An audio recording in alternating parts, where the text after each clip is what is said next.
विचित्र नव्हे. ईशा, घात काय बसलीये मी. हे आम्हा मुलींचं आणि बायकांचं हे असं असतं. आम्ही असं छान नट्टा थट्टा करून मस्त तयार होऊन जेव्हा बसतो कुठल्या तरी अशा छान ओकेजनला किंवा कुठल्या तरी अशा छान कार्यक्रमासाठी, तेव्हा मग काय विचारायला नको, स्वतःवरचं प्रेम जरा जास्तच उतू जात असतं. पण ठीक आहे हो, नाहीतरी आम्हाला कुठे असं नेहमी असं रेडी रेडी व्हायला मिळत असतं. तुम्ही थोडंसं कौतुक करू शकता की. नमस्कार मंडळी, माझं नाव आहे रुचा अरण्य आणि माझ्या युट्यूब चॅनलचं नाव आहे रुचा अरण्य लाईफस्टाईल अँड फॅशन. मी तुमच्या भेटीला येणार आहे दर शनिवारी नेहमीप्रमाणे. तुम्हाला जर ती वेळ समजून घ्यायची असेल तर ह्या बेल आयकॉनवर क्लिक करायला विसरू नका.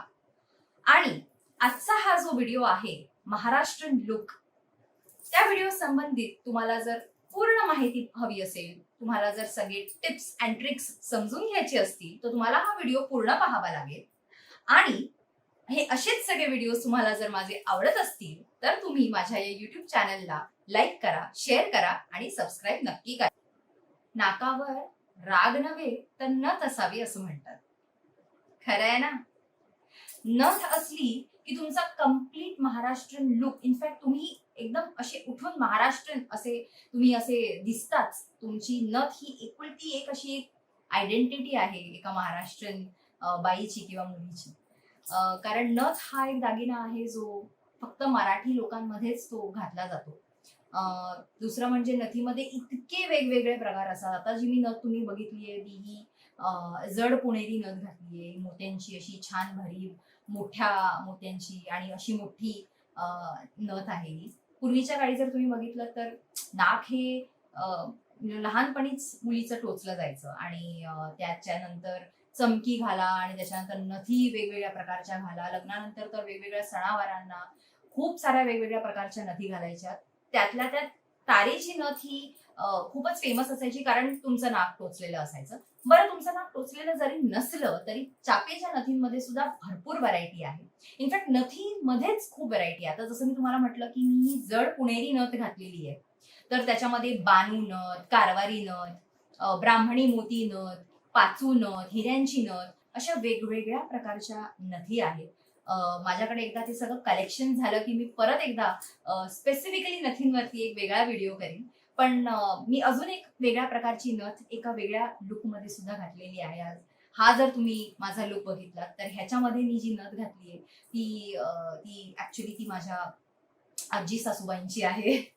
पण खूपच तिचा पण जर तुम्ही बघितलं तर तिची जी बांधणी आहे, कारण नथीची बांधणीवरती भरपूर म्हणजे फोकस असतो. तिला तो कर्व, तिचा जो 9चा जो तो आकडा आहे तो कसा आहे, त्याच्यावरचा जो स्टोन आहे तो व्हाईट आहे का पिंक आहे, आणि त्याच्याने भरपूर तुमचा लुक डिफाईन होत असतो. स्पेसिफिकली जर म्हणजे मला खूप जास्त नथी पिंक स्टोन मधल्या आवडतात किंवा ग्रीन स्टोन मधल्या सुद्धा, व्हाईट स्टोनच्या कम्पॅरिझन मध्ये. पण पिंक स्टोन मधल्या खूप जास्त आवडतात कारण की त्याच्याने एक जो एलिगन्स म्हणा किंवा त्याच्याने एक जो एक लुक येतो, तुमच्या पूर्ण आउटलुकचा लुक बदलून टाकतो एक नथ. आता बोलूया माझ्या बांगड्यांकडे. आता हा जर बांगड्यांचा तुम्ही सेट बघितला तर हा खूप सिम्पल ठेवलाय मी, कारण मी तुम्हाला जसं म्हटलं मी पूर्ण मोती लुक केलेला आहे म्हणून एखादी मोत्याची बांगडी माझ्या या बँगल सेटमध्ये घालणं फार महत्वाचं होतं. पण त्याचबरोबर मी एक पाटली सुद्धा घातलेली आहे, तुम्ही जर बघाल तर ही सोन्याची पाटली. आता आणि हा हिरवा बांगड्यांचा चुडा, जो प्रत्येक सवाष्णी वेगवेगळ्या कार्यांना वगैरे सणावारांना वगैरे हा हिरवा चुडा घालत असतात. आता बांगड्यांमध्ये जर वेगवेगळं म्हणजे खूप व्हरायटी आहे बांगड्यांमध्ये सुद्धा. सुरुवात करते मी सर्वात पाठीमागची जी बांगडी आपण घालतो त्याला म्हणतात पिचोडी. आता त्याचं नावच पिचोडी आहे म्हटल्यावरती तुम्हाला कळलंच असेल ती सर्वात पाठी घालायची आहे. तर ही अशी असते, ह्या लुकमध्ये तुम्ही बघू शकाल की पिचोडी मी सर्वात पाठी घातली आहे. त्याच्यानंतर येतात पाटल्या. आता ह्या पाटल्या जसं तुम्ही बघितलं मी पाठी घातल्यात कारण की पाटल्या ह्या नेहमी पाठीच घालतात, त्याच्या पाठी येते पिचोडी. आता पाटल्यानंतर तुम्ही कुठली पण एखादी बांगडी घालू शकता सोन्याची. सोन्याच्या वेगवेगळ्या डिझाईन्स मध्ये, आजकाल मिरर वर्क मध्ये सुद्धा वेगवेगळ्या बांगड्या येतात सोन्यामध्ये. सिंगल खूपच अशा लाईट वेट बँगल्स सुद्धा येतात. सो तुम्ही तशी एखादी बांगडी घालू शकतात किंवा जसं आता मी ही मोत्याची बांगडी घातली आहे तर तशी एखादी तुम्ही मध्ये एखादी बांगडी घालू शकतात. आणि नंतरची जी बांगडी आहे त्याला म्हणतात गोट. ते सुद्धा तुम्ही या फोटोमध्ये तुम्ही बघू शकता, या व्हिडिओमध्ये तुम्ही बघू शकता की मी कोट सुद्धा घातलेला आहे, जो सर्वात पुढे मी घातलेला आहे. त्याचा जर तुम्ही लुक बघितला तर तो असा मस्त ठसठशीत आणि असा खूप असा छान जाडसर असा असतो. हा एक प्रकार आहे गोटचा जो माझ्याकडे आहे. बट अशा वेगवेगळ्या प्रकारचे गोट सुद्धा असतात. जाडे आणि थोडेसे पातळ, थोडेसे बारीक, थोडेसे अजून त्याच्यावरती असे छान गोल आकाराचे असे त्याच्यावरती असे छान डिझाईन केलेले, जे खूप जाडे असतात आणि जाडसर असतात आणि ते तुमच्या रिस्टला, तुमची ही जी रिस्ट आहे त्याला पूर्णपणे डिफाईन करत असो. म्हणून सुरुवात बोटने होते आणि मध्ये मग तुम्ही हे वेगवेगळ्या प्रकारच्या कलर्सच्या बांगड्या सुद्धा घालू शकता. सो बांगड्यांचा हा सेट आणि बांगड्यांचा हा सिक्वेन्स बेसिकली हा असा असतो. आता चिंच पेटी हा एक मस्त खूप जुना जुन्या कालावधीपासून चालत आलेला हा एक महाराष्ट्रीयन दागिना आहे. चोकर स्टाईल किंवा ठुशी स्टाईल मधल्या ह्या काय म्हणतात, एक एक एक दागिन्याचा टाईप जर आपण म्हणू तर तो आहे चिंचपेटी. अगदी छोट्या पेट्या ह्या म्हणजे ह्या फॉर्मॅटमध्ये किंवा ह्या डिझाईनमध्ये बनत असलेली आणि छान त्याला असे मोत्यांचे असे लटकन सुद्धा असतात खाली. सो ही अशी ही चिंचपेटी आहे. अगदी 16व्या शतकापासून चालत आलेला हा प्रचलित दागिना आहे. पूर्वीच्या काळी सुद्धा म्हणजे पूर्वीच्या काळी तर म्हणजे वेगवेगळ्या छापाचे चिंचपेट्या बनायच्या आणि खूप जास्त प्रचलित जे छाप होतं ते होतं मास्याचं छाप. आणि असं म्हणायचं की विचारांच्या शुद्धीकरणासाठी बायका किंवा मुली हे दागिना सुद्धा घालायचं. सो प्रत्येक दागिना पाठी काही ना काहीतरी महत्व आहे, काही ना काहीतरी एक हिस्ट्री जुडलेली आहे आणि चिंचपेटीची ही हिस्ट्री आहे. तुमच्या गळ्याचा हा असा बांधा किंवा कुठल्याही बांध्याचा गळा जरी तुमचा असला तरी चिंचपेटी हा खूप असा उठून दिसणारा दागिना आहे. याचं कारण का मी तुम्हाला सांगते. कारण हा असा एकदम जर तुम्ही बघितलं तर सर्वात पहिला दागिना जर तुम्हाला दिसेल तुमच्या नेक लाईन पासून ते चेस्ट पर्यंत, तर हा चिंचपेटी हा सर्वात वरती दिसणारा, उठून दिसणारा हा दागिना आहे. सो आज मी जे काही दागिने घातलेले आहेत, म्हणजे माझी जर तुम्ही साडी बघितली, काठापदराची पैठणी साडी आहे. ह्याच्यावरती वेगवेगळ्या कॉम्बिनेशन्सचे दागिने जाऊ शकतात. तर त्यातला मी आज निवडलेला जो कॉम्बिनेशन आहे तो आहे कम्प्लीट मोत्यांचा लुक. दुसरा दागिना जो मी आज घातलाय तो आहे तन्मणी. जर तुम्ही बघितलं तर ह्याची साईज एक साधारण एक मिड चेस्ट पर्यंत तुमची, म्हणजे माझ्या ह्याची साईज, तन्मणीची साईज आहे ती अशी ठुशी फॉर्मॅटमध्ये आहे आणि म्हणून मी ह्याला कमी जास्त माझ्या साईज नुसार किंवा माझे बाकीचे जर दुसरे काही दागिने मला घालायचे असतील तर त्यांच्या साईजेस नुसार मी माझी ह्या तन्मणीची एक साईज ठरवू शकते साडीवरती. तन्मणी तसं बघायला गेलं तर खूप वेगवेगळ्या प्रकारांमध्ये तुम्हाला तन्मणी भेटतो. एक एक एक जी डिझाईन आहे ती फक्त फक्त आणि फक्त असे 4 किंवा 3 पदरी मोती असतात. असं सरळ एक त्याचा एक लांब एक लुक असतो आणि खाली फक्त हे हे जे पेंडंट आहे हे खूप फेमस पेंडंट आहे तन्मणीचं. म्हणजे हे जर तुम्ही कुठल्याही महाराष्ट्रीयन मोती दागिन्यांमध्ये बघितलं तर तुम्हाला लगेच कळेल की हा तन्मणी आहे. हा थोडासा भरीव आहे. म्हणजे जर तुम्ही बघितलं तर हे सगळे जे त्याच्यावरचे जे पर्ल्स आहेत किंवा त्याच्यावरचे जे स्टोन्स आहेत ते असे एक्रॉस आहेत. म्हणजे अगदी शेवट ते सुरुवात ते शेवटपर्यंत तुम्ही बघाल तर त्याचे ते पिंक स्टोन्सचं काम आहे त्याच्यावरती आणि मोत्यांची अशी लटकन आहेत छान.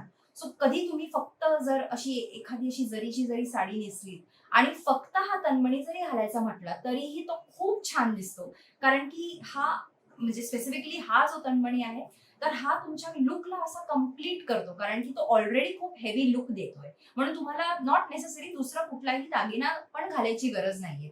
व्यावहारिक दाम्पत्य जीवनाची सुरुवात म्हणून तन्मणी हा एखाद्या नवरीला घालायला लावायचे त्यावेळी त्या काळात. अजूनही तन्मणी बऱ्याचशा नवरी मुली जेव्हा नवीन नवीन लग्न झालेल्या नवरी मुली असतात तर त्या तन्मणी प्रेफर नक्की करतात. कारण की त्यांच्यामधला जो पिंक आणि रेड आणि ग्रीन स्टोन्स मध्ये कॉम्बिनेशन असतं तन्मणीचं. स्पेसिफिकली पिंक हा तर खूपच त्याचं म्हणजे वैशिष्ट्य तन्मणी म्हटलं तर मग पिंक स्टोन्स मध्येच असतो. सो तो एक आणि कुठल्याही मग कलरची साडी असो तुमची. आणि टिपिकल महाराष्ट्रीयन साड्या पण जर तुम्ही बघितल्या तर एक साधारणपणे लाल किंवा पिंक किंवा येलो किंवा ब्लू ह्या ग्रीन, या अशा काठपदरच्या साड्या जास्त असतात आपल्या महाराष्ट्रीयन साड्यांमध्ये, जर व्हरायटी तुम्ही बघितली. आता ही जर तुम्ही बघत असाल कानवेल, तर ह्या अशा कानवेली भरपूर मिळतात. ह्या सोन्यामध्ये किंवा साधारणपणे नुसत्या चेनवाल्या सुद्धा कानवेली असतात. तुम्ही गोष्टीवर जास्त प्राधान्य द्यायचं की मी कानवेल सुद्धा मोती ह्याचेच घातलेले आहेत, म्हणजे त्याच्यामध्ये सुद्धा पिंक स्टोन्स आहेत. अर्थात हा कुठलाच काही एक सेट म्हणा किंवा मी अशी खरेदी केलेली आपण वेगवेगळे सेट्स असे विकत घेत असतो, तो असा ह्याच्यातला काही प्रकार नाहीये. हे वेगळं आहे, हे वेगळं आहे आणि हेही वेगळं आहे आणि हे तर अजूनच वेगळं आहे. मोतीमध्ये जर तुम्ही जात असाल तर नक्कीच तुम्हाला ह्या गोष्टींकडे लक्ष द्यायची फार गरज आहे, कारण मोती सुद्धा खूप छान एलिगन्स आणू शकतात तुमच्या लुकमध्ये. जसं मी म्हटलं की हे कानवेल सुद्धा म्हणजे एक साधारणपणे हे झुमके जे या कानवेलीला अटॅचडच आहेत, हे वेगळे नाहीये, पण असे वेगळे सुद्धा मिळतात. म्हणजे हे कानवेल तुम्हाला वेगळे मिळतील आणि हे झुमके तुम्हाला वेगळे मिळतील. तर तुम्हाला फक्त त्याला तुमच्या त्या पाठच्या दांड्याला तुम्हाला फक्त ते अडकवायचंय आणि मग तुमच्या पेजने बंद करायचंय आणि हे असं एक इयर क्लिफ किंवा इयर कफ म्हणून तुम्ही हे समजू शकता. तुम्ही तुम्हाला जर जर हा इकडचा जो म्हणजे फेसच्या वरचा लुक तुम्हाला जर हेवी ठेवायचा असेल, आता तुम्ही जर बघितलं तर तो साधारणपणे थोडासा हेवी आहे, कारण की माझे कानवेल आहेत, कानवेलीमुळे माझे कान दिसत नाहीयेत, त्याच्यानंतर माझी नथ आहे. सो तुम्ही खालचा जो पोर्शन आहे तो कमीत कमी दागिने कसे मला घालता यावे किंवा असा छान सोबर आणि सिंपल लुक कसा घालता येईल त्याच्याकडे तुम्हाला लक्ष द्यायला हवं. आणि कुठलीही गोष्ट खूप जास्त छान कॉन्फिडन्सने आणि एखाद्या छान स्माईलने तुम्ही जर कॅरी केली कुठलाही लुक, तर म्हणजे त्याला चार चांदच लागले असं समजू शकते मी. आता बोलूया मंगळसूत्राकडे. आता ज्या मुलीचं लग्न झालेलं नाहीये त्यांनी हे बाद करून फक्त हा एवढाच लुक धारण केला किंवा हा एवढाच लुक जर तुम्ही ठेवला तुमच्या साड्यांवरती तरीही खूप उत्तम आणि मस्त दिसतो. पण तुम्ही जर लग्न झालेल्या मुली किंवा बायका आहात तर एखादं छान वाटीमणी मंगळसूत्र जर तुम्ही घातलं तर त्याला काहीतरी औरच लुक येऊ शकतो. आणि वाटीमणी मंगळसूत्राचं वैशिष्ट्य म्हणजे असं ते छान असं काळ्या मणींमध्ये गुंफलेलं हे वाटीमणी मंगळसूत्र हे आपल्या सौभाग्याचं प्रतीक आहे. त्याच्यामध्ये एक वाटी माहेरची आणि एक सासऱ्याची असं म्हणतात, एक हळदीचं, एक कुंकवाचं, आणि म्हणूनच सौभाग्याचं प्रतीक म्हणून वाटीमणी मंगळसूत्र हे लग्न झाल्यावरती कुठल्याही नवरी म्हणजे कुठलीही नवरी तुम्हाला, महाराष्ट्रीयन नवरी स्पेसिफिकली तुम्हाला वाटीमणी मंगळसूत्रामध्ये दिसेल. आजकाल टिपिकल लुक सगळ्यांनाच आवडत नाही, थोडंसं मॉडर्न प्लस ट्रेडिशनल ट्विस्ट द्यायचा प्रयत्न सगळ्यांचाच असतो. आज माझा तोच प्रयत्न आहे. माझ्या ह्या लुकमध्ये सुद्धा मी माझा जो हेअरस्टाईल जर तुम्ही बघितली तर मी अशी मेसी हेअरस्टाईल घेतली आहे थोडीशी, आणि एक पारंपरिक ट्रेडिशनल लुक माझ्या मेकअप आणि माझ्या या सगळ्या दागिन्यांच्या थ्रू आणि साडी आणि ब्लाऊज वगैरे ह्याच्या थ्रू मी देण्याचा प्रयत्न केलाय. पण एक छान ट्रेडिशनल लुक सुद्धा करू शकता जिथे तुम्ही काहीच नाही करता, तुम्ही थोडंसं भांग पाडताय आणि तुमचे केस व्यवस्थित असे सेट करतायत, म्हणजे ते कुठेही इथे तिथे झालेले नाहीयेत, सेंटर शॉक सारखे दिसत नाहीयेत बेसिकली. आणि असं छान तुम्ही पूर्ण चापून असं व्यवस्थित करू शकतात आणि एक छान आंबाडा वगैरे लावून तुम्ही एक गजरा वगैरे माळून तुम्ही हा हेअरस्टाईल मध्ये सुद्धा तुम्ही हा लुक घेऊ शकता. आता वळूया टिकलीकडे.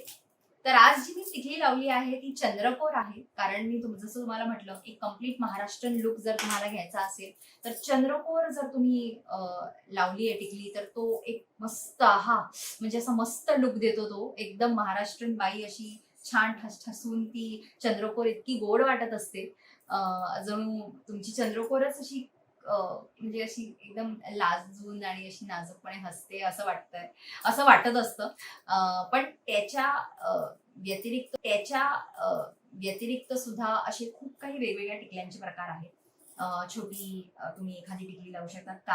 अगोदरच्या काळात टिकल्या म्हणजे दोन आपल्या आयब्राऊजच्या मध्ये लावायचे, तर ह्या कपाळावरती सुद्धा टिकल्या लावायचे काही बायका, आणि त्या पण इतक्या उत्तम आणि इतक्या छान दिसतात ना काही काही मुलींना. आता मला प्रेफरेबली मला हा असा लुकच आवडतो. मी इथे टिकली लावत नाही कारण मला सूट करत नाही. पण जर तुम्हाला सूट करत असेल, तुमचं पण फोरहेड जर असं मोठं वगैरे असेल, तर त्या मुलींना, त्या बायकांना टिकली असं मध्ये ह्या फोरहेड सेट. पण हा महाराष्ट्रीयन लुक म्हटला की चंद्रकोर ही असायलाच हवी. अजून एक फार महत्वाची गोष्ट म्हणजे हेअरस्टाईल. आता जी हेअरस्टाईल मी आज केलेली आहे ती अशी थोडीशी मॉडर्न हेअरस्टाईल आहे. ती अशी टिपिकल महाराष्ट्रीयन लुक मधली हेअरस्टाईल नाहीये. तुम्ही जर हा फोटो बघितला तर ह्याच्यामध्ये तुम्हाला मी टिपिकल महाराष्ट्रीयन हेअरस्टाईल मध्ये दिसेन. ज्याच्यामध्ये तुम्ही एकतर थोडंसं तुमचं एक पफ काढू शकतात समोरचा आणि तुम्ही एक छान असा आंबोडा करू शकता आणि खूप सारे गजरे लावू शकता जसे मी आता ह्या फोटोमध्ये लावलेले आहेत. पण जर तुम्ही ह्या लुकमध्ये मला बघाल तर ह्याच्यामध्ये मी असा छान एक साईड लुक दिलेला आहे, ज्याच्यामध्ये मी असे छान गुलाब घातलेले आहे. तर तुम्हाला जे आवडतात ती फुलं तुम्ही घालू शकता. तुम्ही चाफ्याची कंठी सुद्धा घालू शकतात एक साईडला. आजकाल गजरे पूर्ण 360 डिग्री नाही घालत. आजकाल गजऱ्यांचा एक गुच्छ असा तो फक्त खालच्या खाली घालतात, वरती नाही घालत. का? कारण की समोरचा जो लुक येतो एखाद्या मुलीचा मेकअप वगैरे झाल्यानंतरचा, तर तो जो समोरचा लुक येतो त्याच्यात हे साईडचे हे जे तुमची जी फट आहे त्याच्यात ते गजरे दिसतात आणि तो लुक एक खूप छान लुक देतो. सो हाही एक लुक आहे. त्यांचं हे फोरहेड खूप मोठं आहे. जसं आता माझं थोडंसं थोडंसं फोरहेड मोठं आहे तसं. तर मी काय करते, युजली भांग पाडून हेअरस्टाईल करणं त्याला अवॉइड करते. कारण की त्याच्याने मग खूप जास्त तुमचं फोरहेड जरा जास्त दिसून येतं. युजली मी एक साईड लुक ठेवते, ज्याच्याने काय होतं की माझा हा फोरहेड असा जरासा असा हा लपला जातो आणि असे हे छान लेयर्स सुद्धा दिसतात आणि फोटोज सुद्धा छान येतात. सो ह्याची सुद्धा तुम्ही एक नोंद करू शकता हेअरस्टाईल्स मध्ये. दुसरं म्हणजे तुम्ही काहीच न करता फक्त तुमच्याकडे तरीही छान वाटाल किंवा एखादी हाफ पोनी घालून तुम्ही एक गजऱ्याची असे एक गजरा तुम्ही असा लावलात किंवा एखाद दुसरा गजरा तुम्ही असा लावलात केसाला, तरीही तो खूप छान दिसू शकतो. सो ही पण एक पॉइंट नोट करण्यासारखी आहे. दुसरा एक महाराष्ट्रीयन लुक तुम्ही या फोटोमध्ये बघू शकताय की जिथे मी कम्प्लिटली गोल्ड प्रेफर केलेला आहे, कारण की ज्या साडीची काठ आहे ती पण सिल्कची साडी आहे आणि त्या साडीच्या काठेला पूर्ण गोल्ड फिनिश आहे. ती मरून ह्या कॉम्बिनेशन मध्ये असल्यामुळे गोल्ड आणि मरूनचं कॉम्बिनेशन हे खूप छान जातं.